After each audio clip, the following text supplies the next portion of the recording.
Mga kaibigan, magandang araw po sa ating lahat. So ngayong araw magluluto tayo ng chicken wings with potato. Naglagay na po ako pala ng soy sauce, yung ating paminta.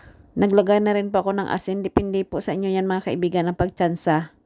At maglagay tayo ng konting white pepper. Nakadepende rin yan po sa inyo mga kaibigan. I-marinate na po natin ito at imasahin para mag-mix po yung ating lahat na ingredients mga kaibigan. At itabi po muna ito ng 30 minutes.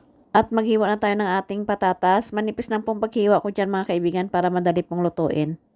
Yan po ang teknik ng paghiwa ng mga gulay natin. Manipis para madaling maluto. At ibabad natin ang ating patatas sa tubig na may asin para hindi po siya mangitim mga kaibigan. Sa ating kawali, maglagay tayo ng mantika. Katamtaman lang po mga kaibigan. At prituhin na po natin ang ating chicken wings na mag-golden brown. Mag-golden brown po yan lahat mga kaibigan. Nabubulol na yung auntie nyo.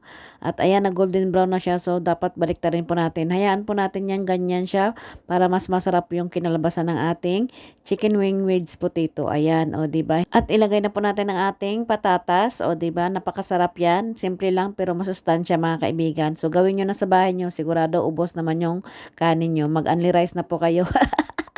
At maglagay kayo ng konting oyster sauce. Kung walang oyster sauce, pwede na rin wala mga kaibigan. O ayan, tinakpan na po natin yan ng 1 oras. Tingnan nyo rin kung luto na yung ating patatas. O ayan, tinignan ko na dahil natutuyo na siya. So lalagyan natin ng konting tubig dyan mga kaibigan. O diba? At saka haluin na po natin. O diba?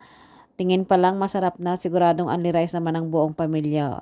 At ayan, luto na po yung ating chicken wings with patatas. Tara, kain na po tayo mga kaibigan. Maraming salamat po and God bless you all. Hanggang sa muli. Bye-bye.